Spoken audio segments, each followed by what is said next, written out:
O Senhor Jesus é Deus. Ele é onisciente, onipotente, onipresente, onisciente.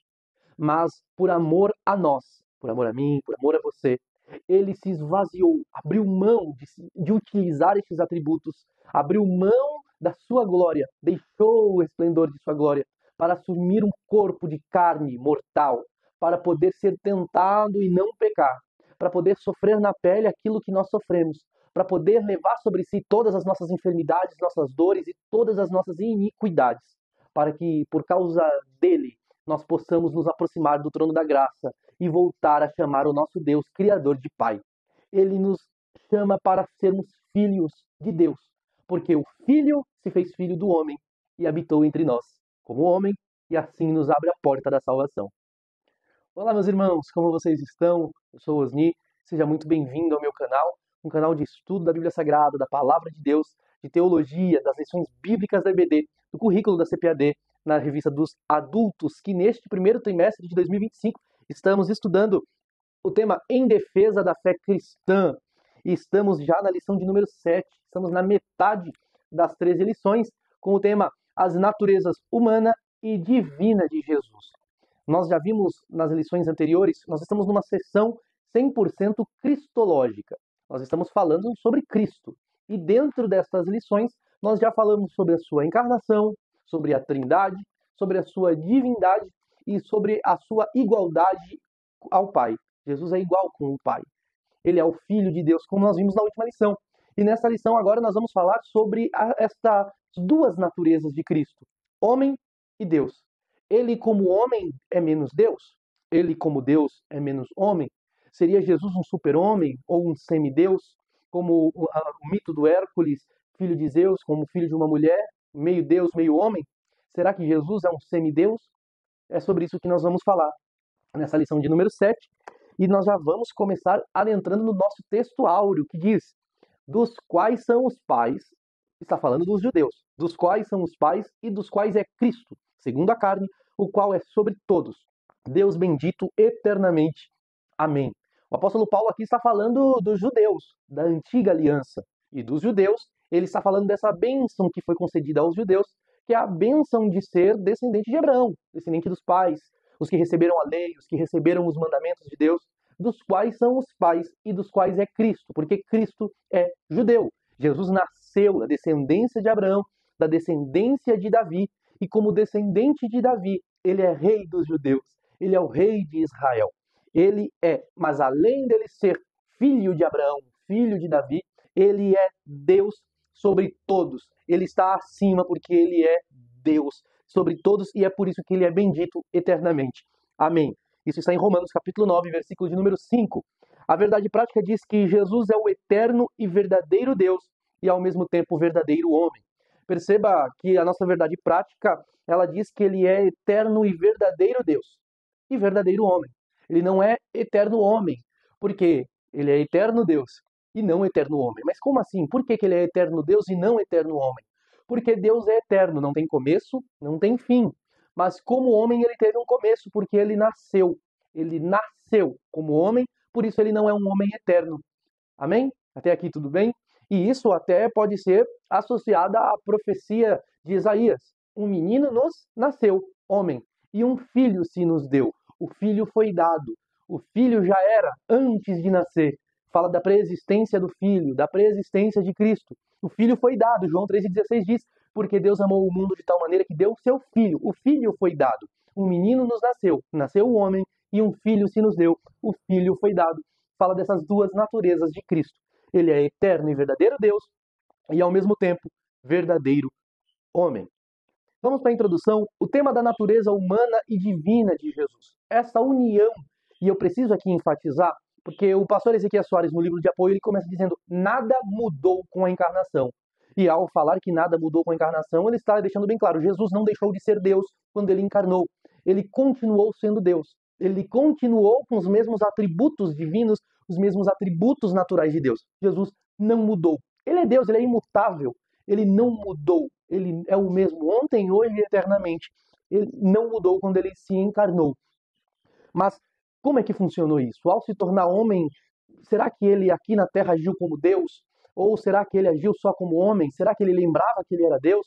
Será? Como que era isso? Nós vamos ver bastante disso na próxima lição também, mas essa lição aqui ela vai falar justamente sobre essa união personalis ou a união hipostática, que trata-se da união dessas duas naturezas na pessoa de Cristo.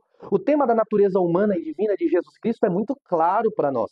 Não pode haver dúvidas que Jesus é Deus e que Jesus é homem. Como Deus, Cristo é igual ao Pai, consubstancial, não inferior ontologicamente, coigual com o eterno, igual em glória, poder e majestade. Cristo é semelhante ao Pai, e como homem, Cristo é semelhante a nós. Ele é filho de Deus e ele é filho do homem. Neste assunto, portanto, nós vamos, nessa lição, refutar as heresias do nestorianismo e do monofisismo ou eutiquianismo. Amém? E vamos falar um pouco sobre o ensino bíblico da dupla natureza de Jesus, que seria o primeiro tópico da nossa revista. As duas naturezas de Cristo que nós sabemos, humana e divina. Sabemos que Jesus Cristo veio à Terra em carne, conforme nós estudamos na lição de número 3. Relembrando que o Senhor veio ao mundo em carne, ou seja, num corpo físico humano. O apóstolo João escreveu que o Verbo se fez carne e habitou entre nós, em João capítulo 1, versículo 14. Além dele repetir essa afirmação em outras ocasiões. Ele falou sobre isso em 1 João capítulo 1, versículos 1 até o 3. Eu vou ler aqui na NVI. Amém? O que era desde o princípio, o que ouvimos, o que vimos com os nossos próprios olhos, o que contemplamos e as nossas mãos apalparam a respeito do Verbo da vida, e a vida se manifestou, e nós a vimos, e dela damos testemunhos, e anunciamos a vocês a vida eterna, que estava com o Pai e nos foi manifestada. O que vimos e ouvimos, anunciamos também a vocês, para que também vocês tenham comunhão conosco. Ora, a nossa comunhão é com o Pai e com o seu Filho, Jesus Cristo. O apóstolo João disse aqui no começo da sua primeira epístola que ele viu, ouviu e tocou naquele que é o Verbo da vida. Ele tocou o homem, ele tocou aquele que veio em carne, o Verbo que veio em carne. E ele falou, ele veio mesmo. Por quê? Porque eu o toquei, porque eu o vi, porque eu o ouvi. Eu sou testemunha ocular do Verbo. Em 1 João capítulo 4, versículos 2 e 3, ele diz, nisto vocês reconhecem o Espírito de Deus. Todo espírito que confessa que Jesus Cristo veio em carne é de Deus. E todo espírito que não confessa isso a respeito de Jesus não procede de Deus.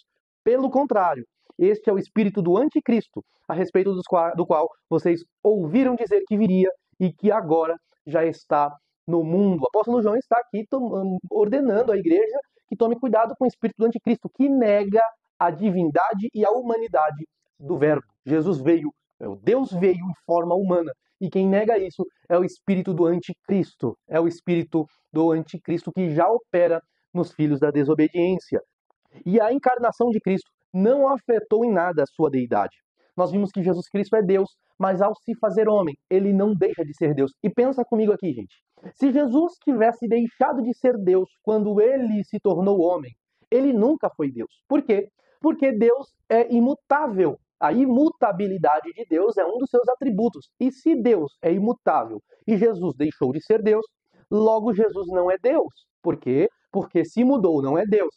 Amém? Jesus nunca deixou, Jesus nunca perdeu seus atributos. Há quem diga que ao entrar, e nós vamos falar sobre isso mais para frente, mas que ao assumir a forma humana, Jesus deixou, abdicou, Jesus simplesmente perdeu os seus atributos, deixou no céu com o Pai, e agora, quando ele é glorificado, ele recebe de novo. Isso não acontece. Jesus autolimitou-se. Jesus se autolimitou enquanto assumia a forma humana. Ele aceitou as imposições. Ele aceitou as imposições da natureza humana. Ao aceitar essas limitações, o Senhor Jesus, ele se torna 100% humano. Ele cumpre plenamente a sua humanidade. Porque se ele não assume a humanidade, ele não pode redimi-la, como a gente já falou na lição de número 3, uma frase atribuída a Gregório de Nazianzo, que ele diz, aquilo que não é assumido não pode ser redimido. Está falando justamente de Cristo, que assumiu a totalidade da humanidade, exceto pelo pecado. É claro, porque Jesus não nasceu com natureza pecaminosa. Ele nasceu santo, de uma concepção santa e imaculada. Amém? A natureza humana e divina. Como vemos nas Escrituras Sagradas, o ser humano é tricotômico. A primeira carta de Paulo aos Tessalonicenses, capítulo 5, versículo 23, o apóstolo Paulo fala sobre essa tripartição do homem.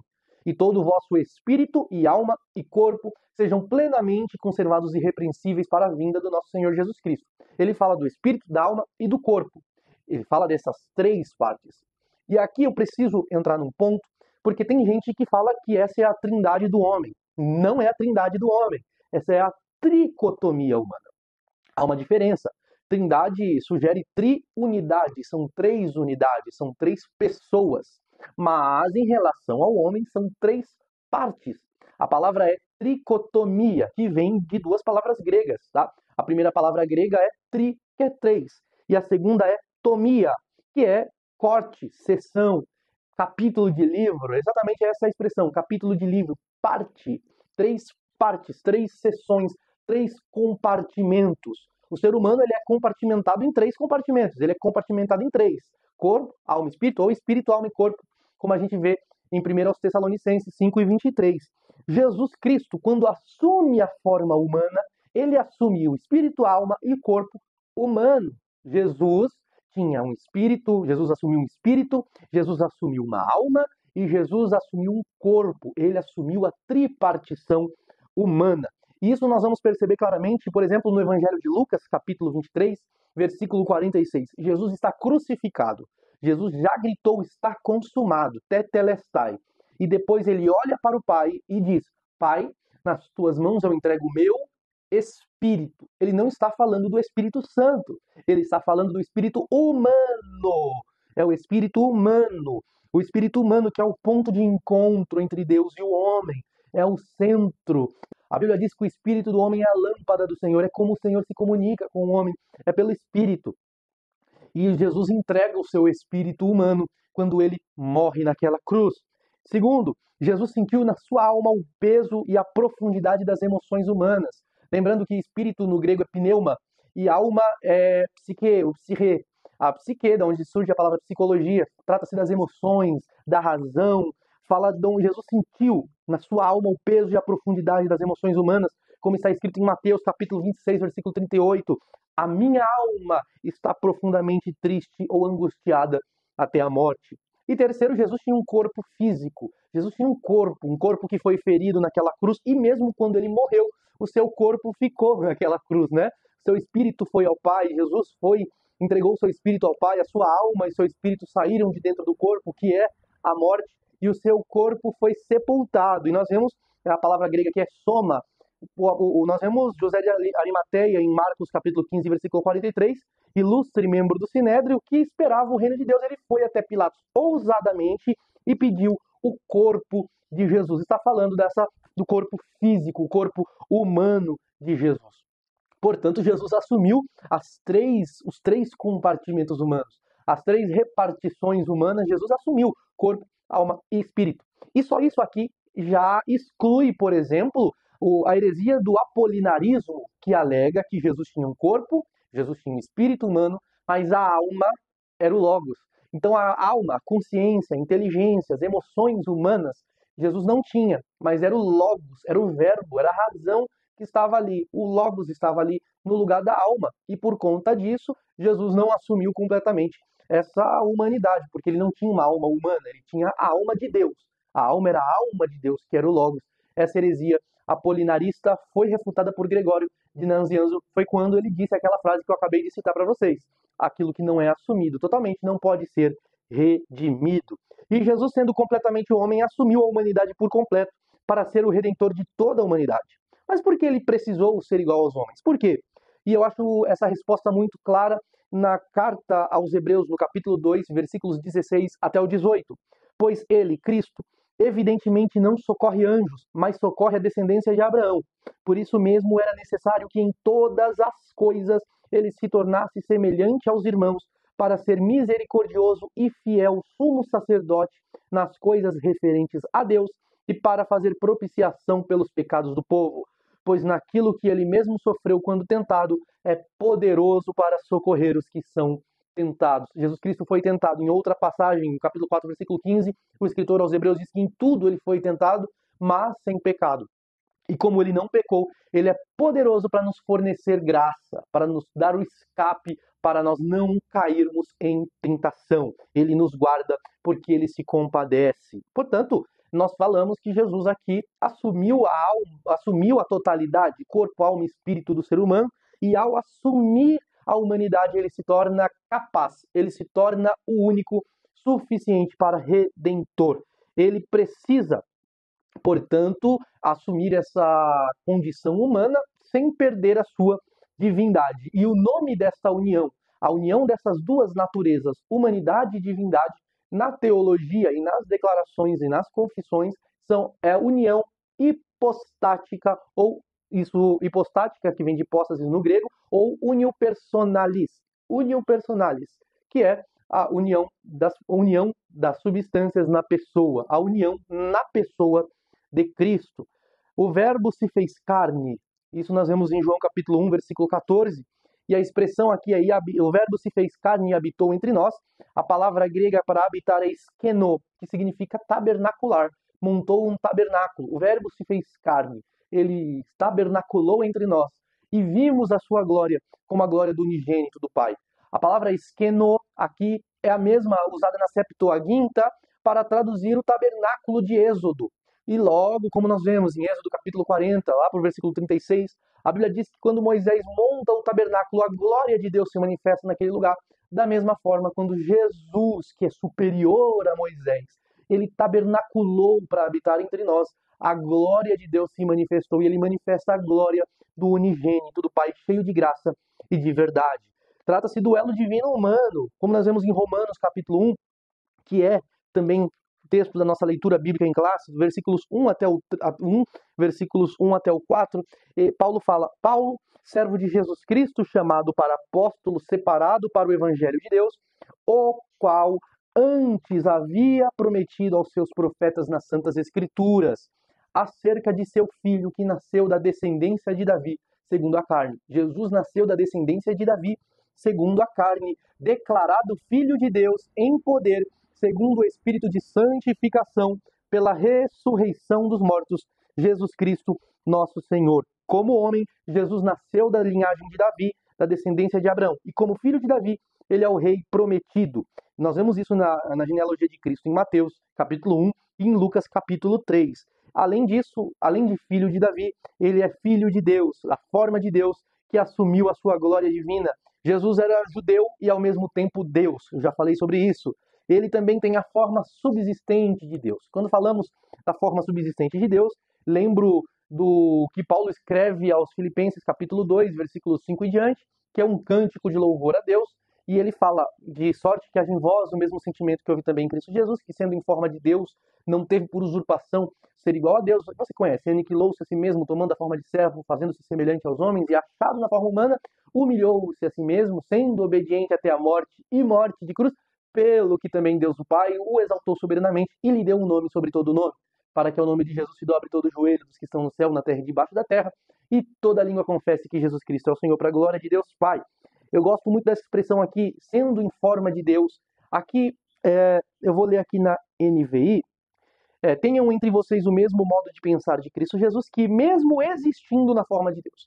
A expressão aqui que foi traduzida eu falei NVI, perdão, na NAA, que está como existindo, em algumas versões está subsistindo na forma de Deus. Qual é a palavra no grego?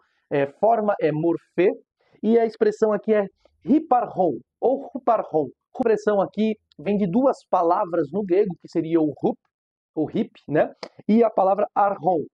Hip, que é sob ou desde, e arhon, início. Ou, em outras palavras, é como se estivesse dizendo originalmente, como no começo, desde o começo, desde o princípio, em forma de Deus, subsistindo em forma de Deus, ou pode ser traduzido como originalmente. Então ele originalmente, em forma de Deus, não achou que ser igual a Deus era algo que ele deveria se apegar, arrebatar para si. Ele simplesmente não se prendeu a isso, aniquilando-se, esvaziando-se a si mesmo para tomar a forma de servo.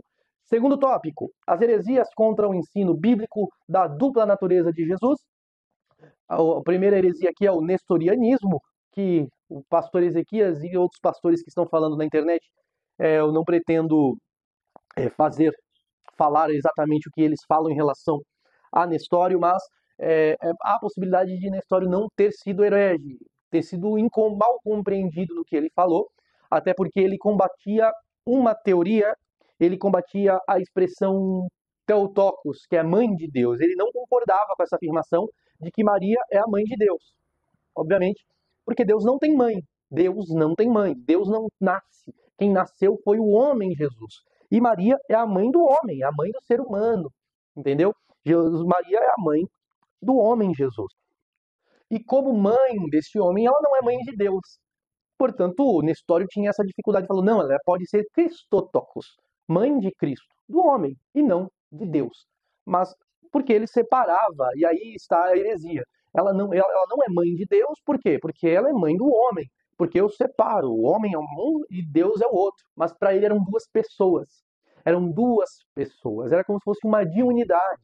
O homem Jesus e o Deus Jesus, todos dentro, unidos, igual a Trindade. São três pessoas em uma, igual o casal é o marido e a mulher em uma só carne. Jesus é Deus e o homem em um só Jesus. E na verdade não é isso. E este é o erro, esta é a heresia nestoriana, alegando que são duas pessoas e não uma pessoa só com duas naturezas. E o seu principal opositor foi Cirilo de Alexandria. E aqui você pode procurar na internet, tem um pastor muito conhecido que fala muito sobre as escolas de Alexandria e de Antioquia. Enquanto a escola de Antioquia ela defendia uma interpretação literal das escrituras, uma abordagem literal, a escola de Alexandria alegorizava os textos, alegorizava as escrituras, de forma que muitas das heresias surgiram em Alexandria. Porém, a gente vê uma heresia surgindo em Antioquia, onde foi levado ao pé da letra. A gente percebe que os extremos são muito perigosos. E no caso do nestorianismo, negando, portanto, a única pessoa de Cristo, atribuindo duas pessoas em vez de duas naturezas. E Cirilo de Alexandria defendeu a visão alexandrina, afirmando que Jesus é uma pessoa só, com duas naturezas, e reforçando a ideia de que Maria era mãe de Deus. A ênfase aqui de chamar Maria de mãe de Deus não estava em Maria, estava em Cristo, porque ele é Deus. Mas, por conta de deturpações que aconteceram, surgiu aí a mariolatria. Amém? E eu estou pulando aqui para ganharmos tempo em relação ao nestorianismo. Foi refutado no Concílio de Éfeso, onde Nestório foi condenado, foi removido do cargo. Ele era patriarca de Constantinopla, ele foi removido do cargo após o Concílio de Éfeso, que definiu que a doutrina a respeito do homem que trazia Deus em si mesmo forçava uma cunha de separação entre a natureza divina e humana. Isso eu estou citando Stanley Horton, tá? O concílio definiu que a doutrina a respeito do homem que trazia Deus em si mesmo forçava uma cunha de separação entre as naturezas divina e humana, e que o elo moral não podia ligar suficientemente. Em última análise, Nestório reduziu o valor da natureza divina mediante a negação da união pessoal entre as duas naturezas. Em outras palavras, Stanley Horton está dizendo que Nestório diminuiu a divindade de Jesus ao não fazer essa diferenciação entre as duas naturezas. E aí, por conta disso, no Concílio de Éfeso, Nestório foi considerado herege, foi banido, foi exilado, inclusive morreu em exílio lá por volta de 450 da nossa era comum, e foi reafirmada a doutrina do Theotokos, ou Theótokos, que é a mãe de Deus. A segunda heresia é o monofisismo ou eutiquianismo. É chamado de eutiquianismo por causa de Eutique, ou Eutico, ou Eutiques, que foi o seu principal defensor, o seu principal expositor, um monge cristão alexandrino, né, foco em Alexandria, que, tentando rebater o nestorianismo, que ainda tinha suas ideias, apesar de ter sido condenado no Concílio de Éfeso, tentando resolver este problema. Lembra que eu falei, os extremos são perigosos. Nestório jogou no extremo dizendo, olha, não são duas naturezas, são duas pessoas, não são duas naturezas. Jesus é composto por duas pessoas, o homem e Deus, enquanto que agora Eutiques ele fala, não, você não está entendendo, são duas naturezas que se juntaram, amalgamadas, agora essas duas naturezas se juntaram e essas duas naturezas se tornaram numa nova, um híbrido, meio Deus, meio homem. É híbrido, é uma terceira natureza que surgiu. Tem a humana, tem a divina, e essas duas se juntaram em Jesus, e Jesus agora é uma natureza híbrida, é um mutante, é um Superman, né? É uma mistura, e nessa mistura Jesus é o resultado de Jesus. Daí vem esse monofisismo, é uma única natureza, única, physis, natureza. Monofisismo é a doutrina da única natureza. E esta visão do monofisismo, que é o outro extremo. Lembra? O extremo são duas pessoas e a outra é uma pessoa só com uma natureza só. Então a gente percebe que essas duas correntes estão equivocadas.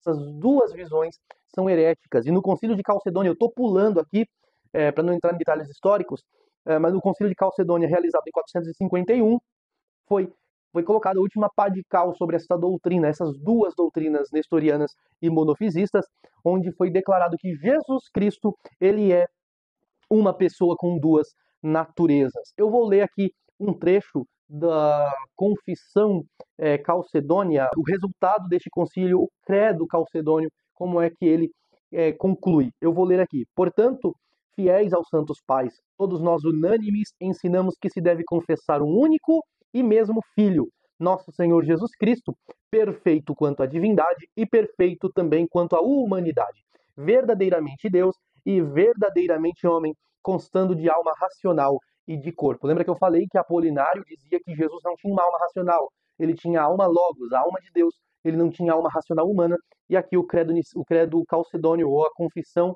calcedônia, está afirmando que Jesus tinha uma alma racional, consubstancial com o Pai quanto à divindade e consubstancial a nós quanto à humanidade, em todas as coisas semelhante a nós, exceto o pecado, porque Jesus não nasceu da semente do homem, Jesus nasceu da obra do Espírito que envolveu Maria e Maria concebeu a Jesus Cristo. Portanto, quanto à divindade gerada do Pai antes dos séculos, quanto à unidade gerada por nós para a nossa salvação, da Virgem Maria, Mãe de Deus, um só e mesmo Cristo, Filho, Senhor, unigênito. Amém? Eu gosto também de uma outra expressão que eu vou correr aqui. Deve-se confessar em duas naturezas inconfundíveis, imutáveis, indivisíveis e inseparáveis. A distinção de naturezas de modo algum anula a união. Em outras palavras, a natureza humana e a natureza divina são diferentes, mas isso não significa que elas não estão unidas. Essa é a união hipostática de Cristo, das naturezas de Cristo. E esse resultado deste concílio pôs um fim a esta controvérsia nestoriana e monofisista. Entretanto, o monofisismo não desapareceu. O monofisismo não desapareceu, muito pelo contrário, e aqui já chegamos no terceiro tópico, o perigo dessas heresias na atualidade. Algumas igrejas, como a igreja copta, a igreja armênia e a igreja síria, elas são monofisistas até os dias de hoje. Inclusive, a igreja síria, ela surgiu nesse período, após o concílio da Calcedônia, onde Jacob Baradeus, monge sírio, o qual se tornou uma figura central no desenvolvimento da igreja síria e na disseminação do monofisismo. Ele passou contrariando o concílio, rejeitando essa deliberação, ele saiu pregando, saiu evangelizando, saiu formando ministros que ensinavam e criam no monofisismo. E aí as igrejas copta, armênia, síria, são igrejas que se desligaram na época da igreja imperial, assim se tornando igrejas heréticas monofisistas. Amém? Então, temos eles, até hoje, o monofisismo, e temos o quenoticismo, que é a doutrina do esvaziamento. O texto que eu mencionei com vocês agora, de Filipenses capítulo 2, dos versículos 5 até o 11, quando fala do esvaziamento de Jesus, sendo em forma de Deus, ele esvaziou-se a si mesmo, aniquilou-se a si mesmo, a expressão é kenos, né? Que é o kenô, o que daí vem kenosis. E o kenoticismo nasce daí, dizendo que Jesus, ao encarnar, ele perdeu, ele abriu mão, ele se esvaziou dos seus atributos, não tendo mais seus atributos. Ele deixou lá em cima quando ele veio para cá. Alegar que Jesus perdeu os seus atributos divinos na encarnação implica em afirmar que ele se tornou menos que um Deus, o que é inadmissível na ortodoxia cristã. Sabemos que Jesus, no seu plano redentivo, abriu mão de utilizar os seus atributos em alguns momentos. Isso aqui eu preciso enfatizar. Deus é onipotente, onipresente, onisciente, é eterno. Mas no trato com o homem, em alguns momentos, ele não que ele perde, mas ele não faz uso. Perceba, Jesus é eterno, mas Jesus ele submeteu-se ao tempo. Ele teve um nascimento, ele teve uma data de nascimento, ele nasceu, ele cresceu, ele esperou, passou pela infância, adolescência, né, a puberdade, cresceu, atingiu a fase adulta. Jesus submeteu-se, mesmo sendo todo-poderoso, ele se submeteu. E tem aí gente que fala, por exemplo, Jesus era carpinteiro, mas ele usava seus poderes para fazer uma mesa mais rápido. Ele fazia tudo de uma forma mais... e aí, por isso, ele era rico, ele tinha uma casa na praia, né? É cada besteira que a gente ouve na internet, né? E Jesus, Na verdade, não, ele não utilizou seus poderes para benefício próprio. Nós vemos, por exemplo, ele usando seus atributos divinos para perdoar pecados, né? Ele perdoa pecados, tem um momento que ele se transfigura, que ele assume a sua condição gloriosa ali e recebe a visita de Moisés e Elias, os quais falavam sobre a morte, sua morte que teria de se suceder em Jerusalém. Jesus não perdeu a sua divindade, muito pelo contrário. O apóstolo Paulo fala que em Cristo habita corporalmente toda a plenitude da divindade. Jesus é 100% Deus e 100% homem. E aqui entra uma questão que alguns não concordam, eu já ouvi outros professores falando que não concordam, mas eu tenho respaldo bíblico, também tenho respaldo teológico que eu posso afirmar e até respaldo profético. Jesus está no céu neste exato momento, mas ele está em corpo físico. Ele está com um corpo humano, o mesmo corpo que ressuscitou dentre os mortos. O corpo glorioso que ele subiu é o corpo que ele está neste exato momento lá no céu. Creio assim, porque a Bíblia diz que ele está no céu como filho do homem. É a mesma visão de Daniel, que Daniel viu um semelhante ao filho do homem. João viu no Apocalipse, semelhante ao filho do homem, tratando da humanidade de Cristo. E ele vem como homem, onde ele descerá, colocando seus pés sobre o Monte das Oliveiras, que vai se fender, e quando ele vai implantar o seu reino messiânico. E esse reino messiânico é um reino presencial humano. Ele vai reinar como homem, tanto que diz a profecia que os judeus verão as marcas, as feridas, e perguntarão: que feridas são essas nas suas mãos? São feridas que eu fui ferido na casa dos meus amigos, né? Está mostrando as marcas daqueles, e verão e lamentarão, chorarão por aqueles que o transpassaram. Portanto, Jesus está como homem, ele vai descer do céu em forma humana, nessa forma do corpo glorioso. Ele não deixou de ser homem e não deixou de ser Deus. Terceira heresia seria a mariolatria, que eu já citei, por conta dessa afirmação de que ela é mãe de Deus. Isso é atribuído agora a ela, por exemplo, o status de esposa do Espírito Santo, a mãe da igreja, a mãe dos crentes, a intercessora junto a Cristo. Na verdade, a Bíblia diz que quem intercede junto ao Pai é Cristo, e o Espírito Santo intercede por nós. Nós não precisamos de outros mediadores. O único mediador é Jesus Cristo, homem.